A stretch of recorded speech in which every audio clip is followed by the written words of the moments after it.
everyone, I'm Mosinde and I'll be hosting the first episode of Uncensored Youth Voices, a youth talk show that brings different youth together from different backgrounds, different experiences. In this episode, we'll be talking about youth resilience to understand what it takes to be resilient as youth from the youth themselves, not only in a time of a global pandemic, but in a time where unemployment is at an all-time high. We're also facing corruption that is also increasing rapidly, and hope of the youth has taken a knock. Is it possible to be resilient under these circumstances? Numerous researchers have concluded that how the youth respond to a stressor is much more important than the stressor itself. So resilience then is the art of managing how you respond to stresses and adversity in the face of trauma. So tell me, when you heard that you're going to be in a talk show about youth resilience, what is the first thing that came to mind? Well, the first thing that came to mind was honestly how the show will be packaged. Youth resilience, of course, takes on many forms. My question was, what form were we going to address? Was it going to be the aspect of what factors influenced our resilience, whether that is, of course, economical, circumstantial, what is currently happening in the country with like the conditions that you mentioned, youth unemployment, corruption, all those factors influence youth resilience? Or is it going to be something that really just influences or stems from our personal lives and activities? What came in my mind was, obviously we're in a situation now where it's like we're still in lockdown level 1 but conditions are a bit at ease. But I think the first thing that came in mind was just mental resilience. I think we've been through a lot, and it's crazy how we as the youth have actually endured so much, and we can proudly say that we've come out a bit strong and a bit different definitely throughout all this phase. So that's the first thing that came in mind. I think for me was making the distinction between the past youth or the older generation that was youth in the past, in the 80s or in the 70s, and youth that was born in the 90s and in the 2000s, and how each generation would define the resilience different. That's very insightful. Perhaps interesting would be also to address the generational gap, as you've mentioned, 3 different spheres of youth, and how one can, of course, just ascertain or analyze the resilience. And basically through doing that, you identify the generational gap between these different, demographics of people. So there's so many factors to consider. And at this point, I'm wondering, how would you then define resilience? I understand that you have all these factors that are coming in from generations, categorizing it, but how would you define it, just to bring us back to context? When I look at the word resilience and that stuff, I consider it as it is a level that you attain as a title, but what you need to have in order to attain that title is a lot of other factors. How do you optimize yourself as an individual? How do you create self-confidence, build your social relationship skills, analyze a particular situation? So there's all of that levels that pushes your character up as an individual, that places your resilience on a particular level in order to deal with a particular obstacle. So it's not just one word that's being given to an individual, and sometimes you actually lose track as to what is that word or what is that word defined, because it's not just one word. It has to do with a lot of other layers of skills that you need to attain in order to push your resilient title to a different level. To another threshold. Okay. I think for me, it's an inward-looking thing. We're going outside, because I think sometimes we tend to look at externalized things. So I think it's the ability to just withstand many pressures that you come across as a person, because especially as a young person, you will come across challenges. So as you come across those challenges, they vary. The responses to challenges vary from one person to another. And I think one of those is having, sometimes as a young person, an impostor syndrome, whereby you can feel like as you occupy a certain position or you're doing certain work, you can feel like you can start to doubt yourself as well with regards to the work you do and its future and how it relates to other people as well. So I think it's mainly an inward looking thing where you are also comfortable with yourself. I think personally, I think that resilience has more to do with keeping the right mindset, regardless of what goes down around you or in your family or in your house or in your community or whatever, and that you can still achieve more if you keep the right mindset and just being resilient. I think as South African youth and young people, we are in a very fortunate position because circumstances teaches you resilience from a very, very young age, right? And COVID has, of course, exacerbated so many different things in your life. It literally just took away the plaster that we've been dealing with for generations, saying it's gonna be okay, you know, just push, push, push. But now COVID came and said, stop for a bit. Yeah. Look at where you are at. Look at where your goals are at. Where are you moving towards? And try and find resilience to connect the dots. I'm glad the issue of COVID is coming up, because based on your own context or how you've conceptualized resilience, do you think that the youth are more resilient or less resilient since COVID? I think more young people have grown to be more and more resilient. And I think also when you look at the question, also you have to, also there is a point where you have to identify whether is it worth it being resilient and going on with certain struggles. So that also has brought us about to a stage whereby we question a lot of things around us. Yeah. For an example, we know that a lot of people in our communities are poor and they go without, food for most of the time. And so COVID has as well surfaced those questions that tend to go where we are desensitized to certain things. So those things have certainly cropped up to the mainstream of society again, and they've become conversations that we are having again. For me, the pandemic, I'd say it's a no for me, because how the pandemic has changed everything. Yes, the online presence, having an online presence is good. Being online, building stuff online is good. But in a way, for me, it somehow has killed a little bit of humanity amongst us, human interaction. Because some of us, when we started out with our organizations, we were so used to waking up and going to visit maybe funders. If I wanted to meet with funders, I wouldn't be on a Zoom call with them, but I would meet them in person. I think the COVID situation have created a particular environment where we as human beings need to operate in. Yeah. And for COVID have exposed a lot of lies as well from the generation before us. Yeah.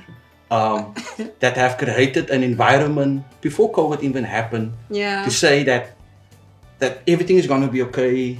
So we're finding ourselves on our own, and naturally we will adapt towards a particular environment that we are in, because COVID have created a particular environment. We need to accept the environment, but we also need to adapt to that environment. Mo, yeah, I think I really love the question, and yes, I definitely think that the youth came out a bit more resilient to the whole pandemic happening. Yeah. And the reason being is because I think we were cornered literally into being in a situation where it's either adapt to die, and I love where the direction of the world is going, actually having to transition from businesses being in a physical store, for example, if you own a bakery, and being forced to learn about digital marketing and just having a digital online presence, what I mean? So most of what you've been saying has been linked mostly to emotions. There's a part of the brain called the amygdala. It's responsible for emotional regulation. And there's a certain quote, I don't even remember where I heard this, but it says, if you take an event and you attach it to an emotion, you burn it in your memory and you remember it forever. So this brings me to my next question. Do you remember or know of any instance where you or a loved one, close one, friend, whoever, has had to demonstrate resilience in the past couple of months? The moment when I actually displayed resilience in last year was when I lost my job. I didn't know what to do, what's next for me, what can I do, because I have a family to provide for, right? I was the breadwinner in the house. And to me, I had to learn and unlearn a lot of behavior specifically, because there were certain things that I wasn't aware of that was toxic traits within myself. So, nobody wants to internalize that and look at themselves and be like, hey, but what you've been doing thus for like that wasn't good for you, or that wasn't good for your family or your community specifically, because we tend to only think of ourselves, and now this is a community thing, this is a collective thing that's happening right now. So now I can't just think about myself, I need to do things for others as well, because it really affected my mental health after a while, because I was on that fight or flight mode. I didn't just want to survive, I wanted to thrive, girl. Yeah. I wanted to thrive, and I needed to figure out for myself, how am I going to do this? It won't be the same for everybody, it looks different to everybody, but that was my resilient experience at the time. I was actually in the same situation as Rowena. During the pandemic, I also lost my job, but then that also pushed me to establish a youth hub in my community, because I think prior to that, I'd been thinking so much about doing that. So I think, it's getting there. It's a lot of work that still has to be done, but I think youth organizations, they have a major role to play in the development of this country. So during the pandemic, a couple of youth organizations came out to assist with food, with water, and I heard you both say that you started a youth hub. Last year we were one of the few people who did a food parcel drive, and we won a United Nations SDG award actually. Wow. So I'm just wondering thank you, yes. I'm just wondering what the role of youth organizations are, or is rather, during the pandemic for youth especially. I believe it gives us the sense to really look at the importance of civil society organizations and what that means. I mean, you had to basically portray a certain trait or characteristic for them to say you are trustworthy, right? And that can be linked up to resilience.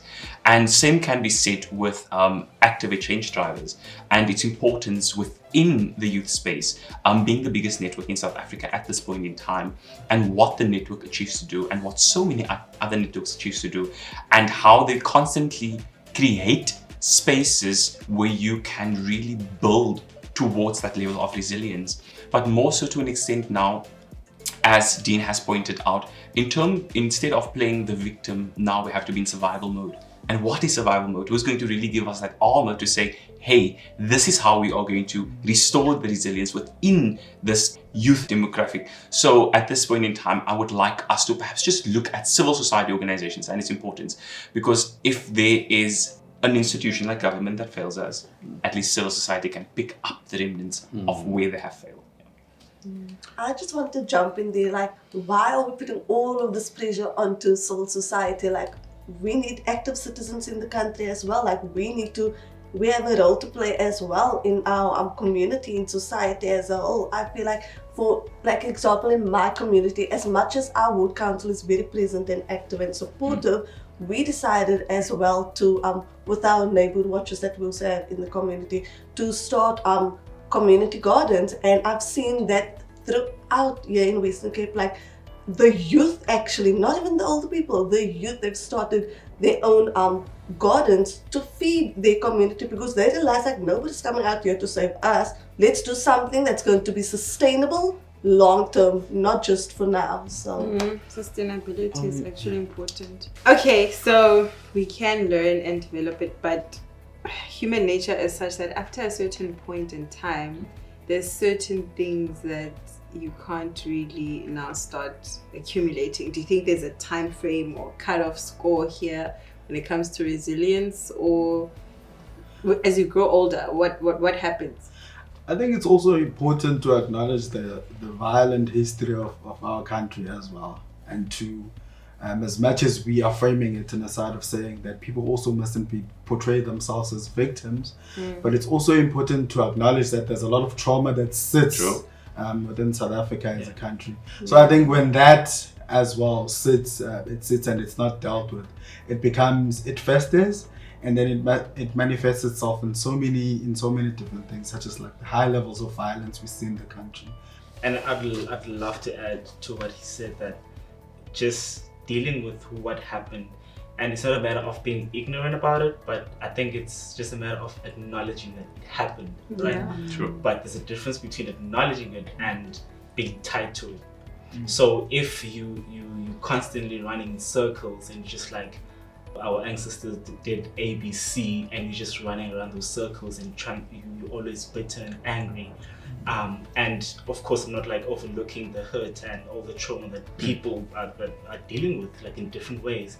But I think also it matters as to what are we doing about it. For me, if ever there's anything that I feel like we should perfectly just leave behind, is just the matter of us rewriting history. Yes. Yeah. So like, if ever you keep on taking kids to apartheid museums, but you don't build museums of innovative people who are African, like how does that help people move past that, you know? It's So really I good. think for me, if we can just rewrite history, and the world would be a better place.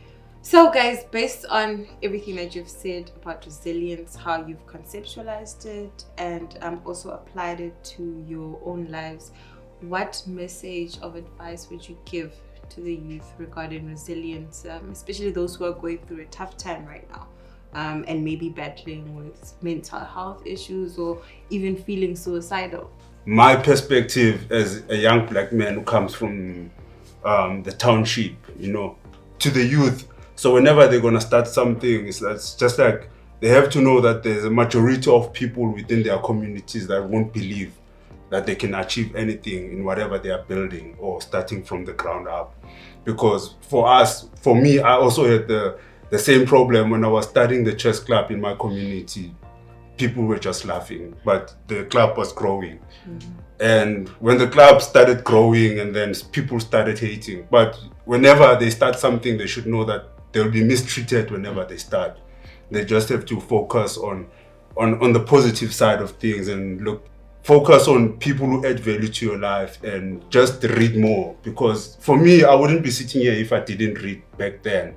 For me, I think it's firstly really just understanding that how you feel is valid. Like, don't ever let anybody tell you otherwise. Like, how you feel at that present moment is very valid. And I think what has helped me is, and especially like the key word that you mentioned there is scarce. Like, I was born and raised in Tanzania, in Eastern Cape. And growing around this thing of being told that as a black man you're not allowed to cry or express emotions and whatsoever. And it was only literally just like a few years back where I decided to get myself a diary. And I think writing is so therapeutic. It's such a very heart surgical moment, because the more you write, the more you express yourself. So I think even if you can't talk to anybody, and it's so hard for you to come out of your shell, but I think if you just get a book and you just scribble, help yourself to get out of there, talk to somebody, and if you can't, just start writing. And then I think with time, it really does get better. I mean, for me, for the young people out there, failure is knowledge, asking help is power, and just do your best. I use music as that kind of avenue. So whenever I feel some type of way, I would pick up my instrument and I would just start either practicing or playing. And that for me really gives me some sense of in the moment. And the moment that you funnel that energy into something, slowly but surely, you're starting to center and put yourself into yourself.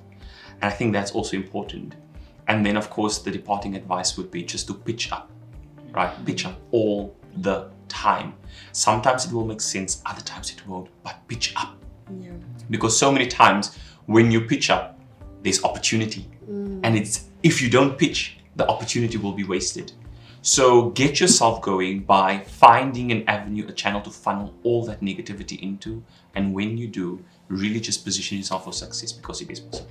Yeah. I think it's also important for us as people to be part of communities that are supportive towards our goals and aspirations.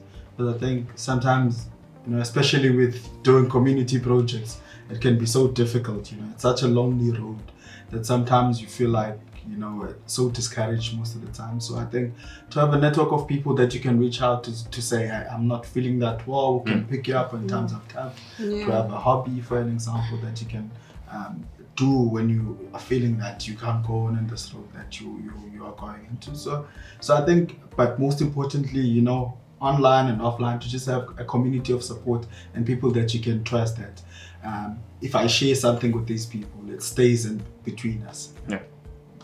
I'd say fake it till you make it. If you set your heart and your mind to something, you'll surely achieve it. Opportunities will find you. If you are that go-getter, opportunities will come and knock on your door eventually. And also serve others. It's not just about you. There you have it. The youth have spoken. It is very important to be resilient as a youth. Thank you for attending. Thank you for all your wonderful views. Stay tuned for the next episode of Uncensored Youth Voices. I'm Mo Senne.